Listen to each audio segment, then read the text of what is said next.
नमस्कार, बहुत स्वागत है आपका एबीपी गंगा में और मैं हूं आपके साथ आयुषी नेगी। और बुलेटिन की शुरुआत करेंगे एक बड़ी खबर के साथ। तो लखनऊ से बड़ी खबर आपको बता दें, यहां योगी कैबिनेट में कुल 15 प्रस्ताव पास हुए हैं। ये बड़ी जानकारी मिल रही है। 19 सितंबर को मानसून सत्र पर कैबिनेट में मुहर लगी और नगर विकास विभाग के 12 प्रस्ताव इसमें पास हुए हैं।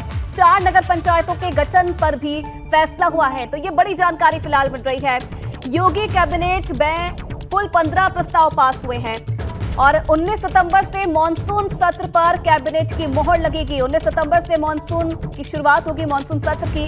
और आपको बता दें, नगर विकास विभाग के 12 जो प्रस्ताव है उन्हें भी मंजूरी मिली है। 4 नगर पंचायतों के गठन का भी फैसला हुआ है। तो ये बड़ी जानकारी मिल रही है।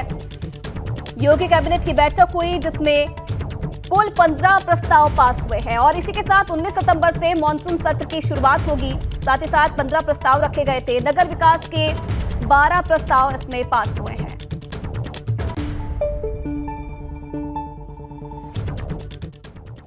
पर्यावरण संरक्षण और विष रहित खाद्यान्न किसानों को उत्पादन हो सके, इसके लिए बायो पेस्टिसाइड और बायो एजेंट्स पर यह हमारी यहाँ राज्य की 9 IPM प्रयोगशालाएं हैं, यहाँ पर इनका निर्माण किया जाता है, उत्पादन किया जाता है।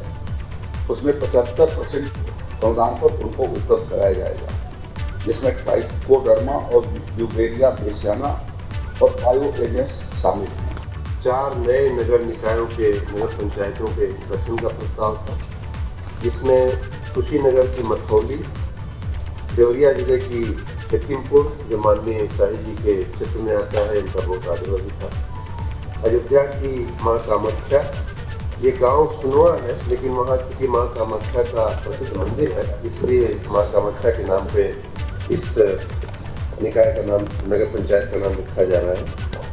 फरुखाबाद की संकिसा, इस प्रकार 4 नगर निकायों का, नगर पंचायतों का नया गठन हो रहा है। और देखिए, कैबिनेट मीटिंग के बाद वित्त मंत्री सुरेश खन्ना ने कहा है कि मीटिंग में प्रस्ताव रखे गए, 15 प्रस्ताव हुए। विधानसभा का मानसून सत्र 19 सितंबर से शुरू हो गया। वहीं लेवाना होटल में हुए अग्निकांड पर दुख जताते हुए उन्होंने कहा कि दोषियों पर निश्चित रूप से कार्रवाई होगी। संसदीय कार्य मंत्री सुरेश खन्ना जी हमारे साथ हैं। सुरेश जी, आज कैबिनेट बैठक थी, कितने प्रस्ताव पास हुए? आज प्रस्ताव पास हुए 15। विधानसभा का सत्र भी शुरू होना है इसी सितंबर महीने के दूसरे हफ्ते में, तो उस पर भी आज प्रस्ताव लाएंगे? जी हाँ। वो कब से होगा सर? 19 सितंबर से।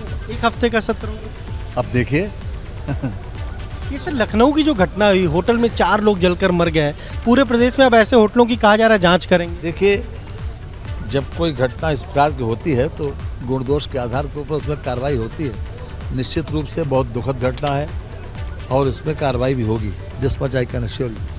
तो ये आपने सुना, क्या कहना है उत्तर प्रदेश के संसदीय कार्य मंत्री सुरेश खन्ना का? साफ तौर पर कह रहे हैं कि 19 तारीख से विधानसभा का सत्र प्रस्तावित है और कैबिनेट में आज उस पर भी प्रस्ताव लाया गया है। कैमरा से मेहदी हसन साथ अनुभव शुक्ला, एबीपी गंगा, लखनऊ।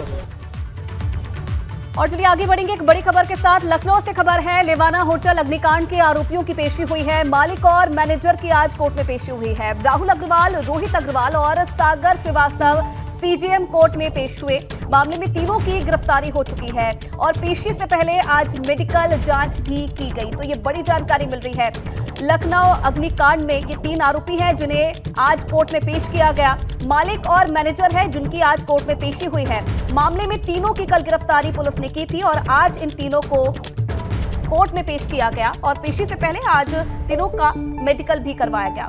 तो लेवाना होटल अग्निकांड के आरोपी हैं और मालिक और मैनेजर इसमें शामिल हैं जिनकी आज कोर्ट में पेशी हुई। आपको बता दें, 4 लोगों की इस अग्निकांड में मौत हो गई थी, जिसके बाद जांच इस पूरे मामले की गई और 3 आरोपियों को कल पुलिस की तरफ से गिरफ्तार किया गया। इन तीनों को आज कोर्ट में पेश किया गया। पेशी से पहले मेडिकल जांच भी की गई और मौके की तस्वीरें भी आप देख रहे हैं जब कोर्ट में इन तीनों को आज पेश किया गया था।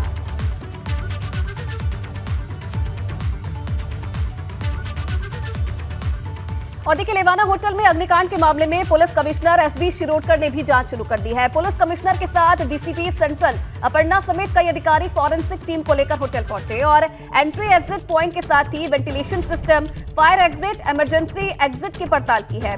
अग्निकांड के बाद शासन ने पुलिस कमिश्नर और मंडल कमिश्नर के नेतृत्व में 2 कमेटियां गठित की थी। मंडल कमिश्नर ने कल ही अपनी जांच रिपोर्ट सौंपते हुए अपार्टमेंट को ध्वस्त करने की कार्रवाई के निर्देश दिए थे और आज पुलिस कमिश्नर जांच के सिलसिले में पहुंचे हैं। लेवाना होटल की जांच करने के लिए पुलिस कमिश्नर यहां पहुंच चुके हैं। एसबी शिरडकर जांच के लिए शासन की तरफ से नामित किया गया था और शिरडकर सर यहां पर आए हैं। सर, क्या अभी तक क्या शुरुआती अभी जांच होगी सभी बिंदु, किन किन बिंदुओं पर पुलिस जांच कर रही है? सभी बिंदुओं पे होगी, आपको पता चले। जो फायर डिपार्टमेंट की तरफ से जो लापरवाही हुई है, एनओसी दी गई है, सभी चीजों पे सभी बिंदुओं पे जांच होगी। Thank you.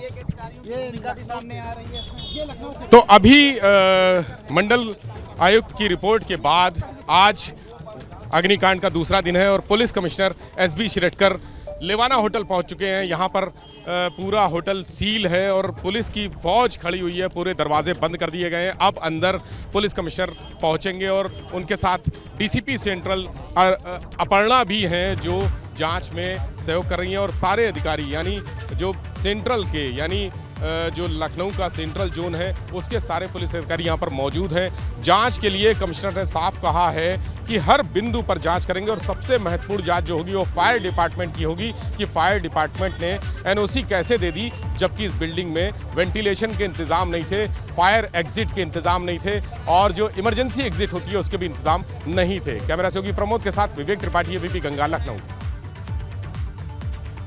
होटल में हुए अग्निकांड को लेकर डिप्टी सीएम केशव प्रसाद मौर्य ने कहा कि इस अग्निकांड के जो भी जिम्मेदार है उन पर कार्रवाई होगी। लखनऊ के लेवाना होटल में जिस तरीके से घटना हुई, सरकार हर मामले की इस तरह के होटलों की जांच की बात कर रही है। उप मुख्यमंत्री केशव प्रसाद मौर्य, सर ये जो घटना हुई लेवाना बहुत दुखद घटना। देखिए, दुखद है, पीड़ाजनक है और कोई गलत है तो गलत पर की जांच होना और जांच करके जो दोषी हैं उनके खिलाफ कार्रवाई होना, चाहे अधिकारी पक्ष दोषी है और चाहे जो होटल मालिकान है वो दोषी हैं। अगर उन्होंने मानक का पालन नहीं किया तो गलत किया। मथुरा में भी आपको याद है अभी हादसा हुआ था, 2 दर्शनार्थी मर गए थे। 2017 में एक रिपोर्ट आई थी, उसमें कहा गया था जितनी संख्या में श्रद्धालु आते हैं उस हिसाब से मंदिर में जगह बहुत कम है। अगर उसी रिपोर्ट पर इम्प्लीमेंट किया होता तो इस तरह के हादसे न हो। वो चिंता की बात है, ऐसी घटनाएं होती नहीं, लेकिन अगर हुई हैं तो उसी के आधार पर अब जाँच की प्रक्रिया, वो होटल और मंदिर एक दूसरे से जोड़ा न जाए।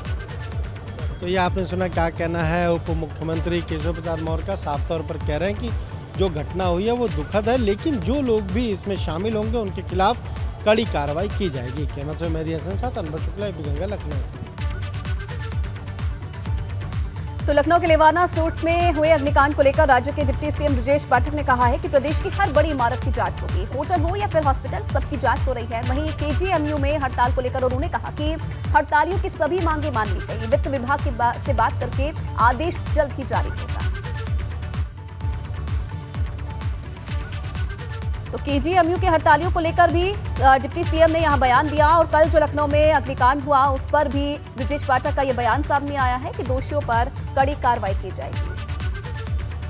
लेवाना होटल में जिस तरीके से आग लगी और 4 लोगों की जान चली गई, उसके बाद अब कहा जा रहा है कि प्रदेश के सभी होटलों की जांच होगी। उप मुख्यमंत्री ब्रजेश पाठक ने इस प्रकार के सभी बिल्डिंग जहां पर बड़ी संख्या में लोग रहते हैं, चाहे होटल हों या हॉस्पिटल्स हों, मानक के अनुसार ही अब चल पाएंगे, उनकी जांच की जा रही है और एडवाइजरी भी जारी की गई है कि ऐसे स्थानों पर मानक सभी पूरे किए जाएं। अधिकारियों पे कार्रवाई होगी जिन लोगों ने एनओसी दे दी, सभी पर कार्रवाई होगी और जांच रिपोर्ट आने दीजिए, वेट करिए, कड़ी कार्रवाई होगी। केजीएमयू में शिक्षक संघ के लोग क्यों मामला सॉर्ट आउट कर लिया गया, उनकी जो मांगे थी वो माननीय मुख्यमंत्री जी ने सहमति दी है। 7 पे मांग रहे हैं, माननीय मुख्यमंत्री जी ने सहमति दी है, अभी वित्त विभाग से बात चल के उसको सॉर्ट आउट कर रहे हैं।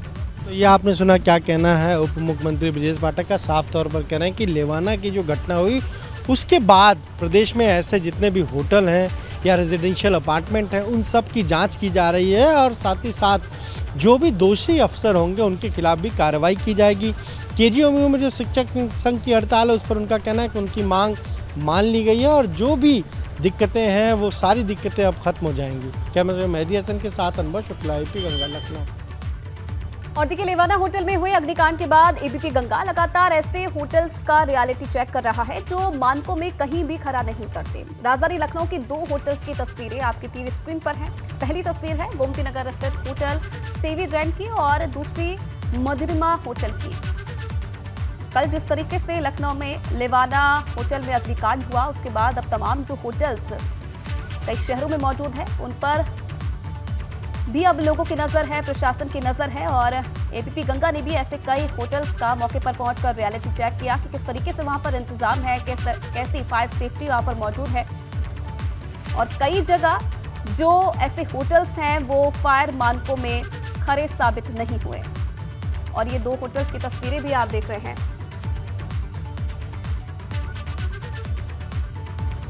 तो देखिए, लेवाना होटल की तरह ही राजधानी लखनऊ में बना मधुरिमा होटल भी लाक्षागृह से कम नहीं है। दरअसल यहाँ 4 मंजिला होटल में 27 कमरे हैं, लेकिन पार्किंग नहीं है। होटल में ठहरने वालों की गाड़ियां सड़क पर पार्क की जाती है। पूरे होटल को शीशे से ढक दिया गया। आग लगने पर वेंटिलेशन का कोई इंतजाम नहीं है और सेट बैक भी नहीं छोड़ा गया है। बेकरी और चाट शॉप अवैध बनाई गई है और ठीक बगल में पेट्रोल पंप है। अगर होटल में कोई भी अग्निकांड होता है तो पेट्रोल पंप तक लपटें पहुंचेंगी और उसके बाद मरने वाली तबाही का अंदाजा भी नहीं लगाया जा सकता। देखिए, मधुरिमा होटल से हमारे सहयोगी विवेक त्रिपाठी की ये ग्राउंड रिपोर्ट। एलडीए के भ्रष्टाचार की बुनियाद पर खड़ी एक और इमारत को देखकर आपके होश उड़ जाएंगे और इस बात का भी अंदाजा हो जाएगा कि रसूखदार किस तरह से एलडीए और तमाम विभाग के अधिकारियों के साथ मिलकर नियमों की धज्जियां उड़ा रहे हैं। आप देखिए, हमारे पीछे ठीक मधुरिमा होटल है। मधुरिमा होटल शहर के नामचीन उद्योगपति उनका होटल है। बड़े बड़े लोग यहाँ पर आते हैं, बड़े पॉलिटिकल कनेक्शंस इनके हैं। लेकिन होटल के नाम पर किस तरह से लाक्षागृह बना रखा है, ये नज़ारा आप देखेंगे तो होश उड़ जाएंगे। क्योंकि होटल में 27 कमरे हैं, 4 मंजिल का ये होटल बना हुआ है। लेकिन आप देख रहे हैं किसी भी तरफ से शीशे लगे हुए हैं और बाहर झांकने तक की जगह नहीं है। यानी अगर आग लगती है इस होटल में तो अंदर रहने वालों का क्या हाल होगा, इसका अंदाज़ा आप खुद लगा सकते हैं। पूरी तरह से अवैध बने इस होटल में जो बाहर का एरिया आप देख रहे हैं, जो रेस्टोरेंट के बाहर का एरिया है, वो भी इल्लीगल बना हुआ है। और बगल में, ठीक बगल में इंडियन ऑयल का एक पेट्रोल पंप है। अगर आग लगती है तो पेट्रोल पंप पे कितने धमाके होंगे, क्या तबाही मचेगी, इसका भी अंदाज़ा आपको लगा सकते हैं। ये नज़ारा देखकर अंदर भी चलते हैं, कोशिश करते हैं कि और आपको स्थिति यहाँ दिखा दें कि कैसे होटल में यहाँ पार्किंग तो नहीं है, सेटबैक भी नहीं है। मैनेजर साहब कहाँ हैं यहाँ के? सर आ रहे हैं आप यहाँ पे रिसेप्शन पे। ये कितने कमरे हैं? 27 कितने मंजिल का? 4 तो पूरा होटल ढका हुआ है शीशे से। अंदर रास्ता है, अभी मैनेजर है, बात अगर आग लगे तो धुआं, वेंटिलेशन से बात कर लीजिएगा, मैनेजर से बात कर लीजिएगा, वेंटिलेशन का सिस्टम नहीं है। मैनेजर से बात कर लीजिएगा। दम घुट के अरे आप हमसे बात क्यों नहीं कर रहे हैं? वहाँ पर जो लेवाना होटल में इसी तरह से लोग मर गए। भैया मैं यहाँ पे थोड़ी देर खड़ा हूँ, मैनेजर आया, उनसे बात कर लीजिए। मैनेजर नहीं है। लेवाना होटल में 4 लोग मर चुके हैं। जिस तरह से आपने देखा, होटल शीशे से ढका हुआ है चारों तरफ से, यानी हर तरफ से शीशे लगे हुए हैं। लेकिन रिसेप्शन पे ये बैठते हैं साहब, इनका कहना है कि मैनेजर आएंगे तो बात करेंगे। मैनेजर 1 घंटे से मैं इंतजार कर रहा हूँ, नहीं आए हैं। लेकिन होटल की स्थितियाँ आपको दिखा दी हैं और ये एलडीए के अफसरों के लिए एक बड़ा सवाल है कि ये होटल 4 मंजिल का होटल 27 कमरे वाला बिना अनुमति के, क्या इसका नक्शा पास है, पार्किंग स्थल नहीं है, सेटबैक नहीं है, जो वेंटिलेशन सिस्टम है वो भी ध्वस्त है। फायर विभाग ने कैसे एनओसी दी, बिजली विभाग ने कैसे एनओसी दी और एलडीए ने कैसे इसका नक्शा पास किया, ये बड़ा सवाल है। कैमरा सहयोगी प्रमोद के साथ विवेक त्रिपाठी, एबीपी गंगा, लखनऊ। और चलिए इसी बीच एक बड़ी खबर का रुख कर लेते हैं। तो होटल लेवाना अग्निकांड में दर्ज एफआईआर की कॉपी एबीपी गंगा के पास है। एफआईआर में होटल में खराब व्यवस्था की बात लिखी गई है। फायर सेफ्टी और मानकों के उल्लंघन की भी एफआईआर में बात की गई है। तो ये वो एफआईआर की कॉपी है। सबसे पहले एबीपी गंगा के पास ये एफआईआर की कॉपी आप देख सकते हैं। इसमें तमाम जो खराब व्यवस्था है होटल में उसका जिक्र इसमें किया गया है। फायर सेफ्टी और मानकों के उल्लंघन की बात भी एफआईआर में लिखी गई है, लेकिन बावजूद इसके कोई ध्यान नहीं दिया गया और उसके बाद कल ये पूरा अग्निकांड हुआ। तो देखिए, सबसे पहले एबीपी गंगा के पास है ये एफआईआर की कॉपी और एफआईआर में क्या क्या लिखा गया है। होटल में इमरजेंसी एग्जिट के कोई इंतजाम नहीं है, ऐसी कोई व्यवस्था नहीं है जिससे धुआं बाहर निकल सके। होटल में असुरक्षित तरीके से गैस सिलेंडर रखे गए हैं। साथ ही साथ होटल के कमरों में बिजली की वायरिंग बेतरतीब तरीके से की गई है। होटल में फायर सेफ्टी की व्यवस्था नहीं है। ये तमाम वो खराब व्यवस्था है जिसका जिक्र इस एफआईआर में किया गया है। इमरजेंसी एग्जिट जो कि सबसे बड़ी जो कल खामी थी वो इस पूरे अग्निकांड में देखने को मिली, उसका भी जिक्र किया गया। इससे ना खिड़की टूट सकती है, ना ही कोई बाहर निकल सकता है। दमकल कर्मियों को रेस्क्यू ऑपरेशन में काफी दिक्कतें भी कल आई। ये तस्वीरें भी आपको एबीपी गंगा ने दिखाई कि कितनी जद्दोजहद कल जो प्रशासन थे, जो मौके पर रेस्क्यू टीमें थी, उन्हें करना पड़ा। होटल के कमरों के बाहर जो ग्रिलिंग की गई थी उन्हें तोड़ने में काफी जद्दोजहद, कड़ी मशक्कत के बाद इन्हें तोड़ा गया। दमकल कर्मियों को रेस्क्यू ऑपरेशन में इससे काफी दिक्कतें भी आई थी।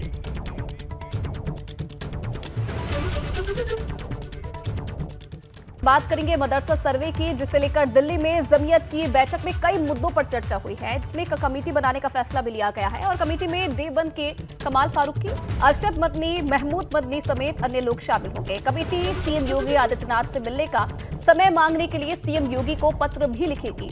ये कमेटी रोजाना के मुद्दे को देखेगी और बैठक के बाद प्रेस कॉन्फ्रेंस करके मदनी ने कहा है कि मदरसे से निकले लोगों ने देश के विकास और तरक्की में अहम योगदान दिया है।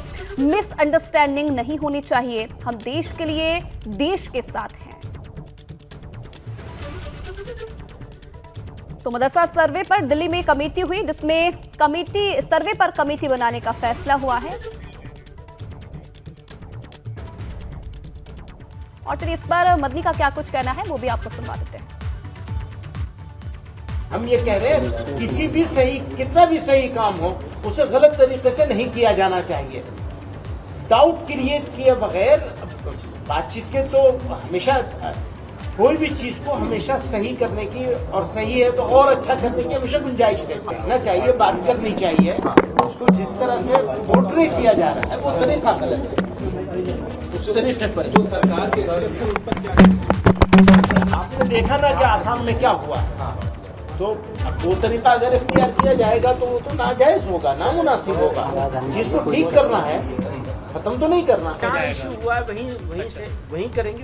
कब तक शुरू हो वो जाए? तो अब उनके हाथ में। हम तो आज ही कह देंगे, उनसे भेज देंगे अपनी तरफ से एक दरखास्त, एक एप्लीकेशन कि हमें टाइम दिया जाए, हम मिलने के लिए तैयार हैं कंसर्न अथॉरिटी से और लोगों से।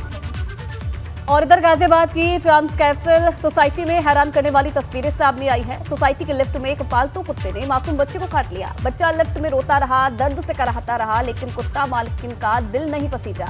वीडियो में साफ तौर पर यह दिख रहा है कि महिला कुत्ते के साथ लिफ्ट में पीछे की ओर आती है तो बच्चा कुत्ते से बचने के लिए लिफ्ट में आगे की तरफ जाता है। इसी दौरान कुत्ता बच्चे पर हमला कर देता है, उसकी कमर के पास काट लेता है। बच्चा दर्द से कराहते हुए कटी हुई जगह पर पकड़ लेता है, लेकिन दर्द के कारण वो पैर पर भी जमीन पर नहीं रख पाता है और लंगड़ाने लगता है।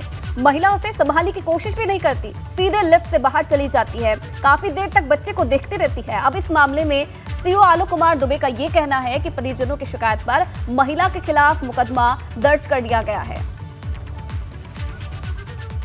तो ये वीडियो भी आप देख सकते हैं। ये पूरी घटना सीसीटीवी कैमरे में कैद हो गई है। किस तरीके से जो ये महिला है अपने कुत्ते के साथ लिफ्ट के अंदर घुसती है, जिसमें एक बच्चा भी पहले से मौजूद रहता है। बच्चा कुत्ते से डरता हुआ नजर आता है, आगे की तरफ बढ़ता है और इसी दौरान जो कुत्ता है वो बच्चे पर हमला करता है, उससे काट लेता है। बच्चे को दर्द होता है, दर्द से कराता हुआ नजर आ रहा है इस वीडियो में। लेकिन सबसे बड़ा सवाल ये है कि महिला अपने जो कुत्ता है उसे रोकने की कोशिश भी नहीं करती है। जो बच्चा जिसे कुत्ते ने काट लिया उसकी भी मदद नहीं करती हुई नजर आ रही है। चुपचाप खड़ी इस बच्चे को देखती रहती है। स्थित चाम्स कैसल सोसाइटी की लिफ्ट का एक वीडियो सोशल मीडिया पर वायरल हुआ, जिसमें कि कुत्ता मालकिन की मौजूदगी में कुत्ते ने एक बच्चे को काट लिया। उक्त संदर्भ में बच्चे के पिता की तहरीर के आधार पर थाना नंदग्राम में मुकदमा पंजीकृत कर लिया गया है तथा अग्रिम विधिक कार्यवाही की जा रही है। हम इस समय मौजूद हैं गाजियाबाद के राजनगर एक्सटेंशन की चाम्स कैसल सोसाइटी में, जहां पर एक मासूम बच्चे को लिफ्ट में एक डॉगी ने काट लिया और डॉगी के साथ उस डॉगी की मालकिन भी थी। बच्चा दर्द से करा रहा था और मालकिन ने कुछ भी रिएक्ट नहीं किया। बच्चा लिफ्ट में रह गया और मालकिन अपने डॉगी को लेकर बाहर निकल गई। जब बच्चे के माता पिता उस महिला से कहने गए, शिकायत करने गए, तो उल्टा उन दोनों की आपस में कहासुनी हो गई, जिसके बाद मामला पुलिस थाने पहुंचा और पुलिस ने उस महिला के खिलाफ एफआईआर दर्ज कर ली क्योंकि पूरा मामला सीसीटीवी में कैद हो गया था। क्या कहते हैं सोसाइटी के लोग? क्या नाम है आपका? देखो जी, मेरा नाम है चंद्रा वेला। 5 साल से रह रहा हूँ मैं यहाँ पे इस सोसाइटी में, जब से ये बनी है। और मुझे अभी पता चला है कि लाइक किसी बच्चे को एक डॉगी ने काट दिया है लिफ्ट के अंदर। और मैं पर्सनली बहुत बार मेंटेनेंस के पास भी गया हूँ और उनको ये शिकायत भी मैंने दर्ज की है, क्योंकि बहुत सारे जो रेजिडेंट्स हैं जिनके पास अपने डॉग्स हैं वो इमीडिएटली एकदम डॉग्स को लेके लिफ्ट के अंदर घुस जाते हैं। इंस्टेड ऑफ कि अंदर आपके लाइक पब्लिक खड़ी है या नहीं खड़ी है, और वो लोग ये बोलते हैं कि जी काटेगा नहीं काटेगा नहीं काटेगा। एक जानवर है, ठीक है, आपका पालतू है, आप अपने पास रखो, लेकिन जब लिफ्ट के अंदर पब्लिक खड़ी है तो आपको उसको इनसाइड नहीं लेके आना चाहिए। ठीक है, हमारे इतना ज़्यादा मना करने के बावजूद भी ये हैबिट किसी ने अपनी चेंज नहीं की है। बिल्कुल, ये रेजिडेंट है यहाँ पर और 5 साल से इस सोसाइटी में रह रहे हैं। इसी टावर की पूरी यह घटना है जिसमें कि लिफ्ट के अंदर एक डॉगी था और डॉगी की मालकिन साथ में थी और एक 10 वर्षीय मासूम बच्चे को डॉग काट लेता है और जो मालकिन है वो बिल्कुल भी रिएक्ट नहीं करती। जिस तरह से कह रहे थे कि सबसे पहले बच्चे को डॉक्टर्स के पास ले जाना चाहिए था, लेकिन महिला ने कुछ भी रिएक्ट नहीं किया। इस पूरे मामले में पुलिस ने हालांकि एफआईआर दर्ज कर ली है। गाजियाबाद से एबीपी गंगा के लिए मैं शक्ति सिंह।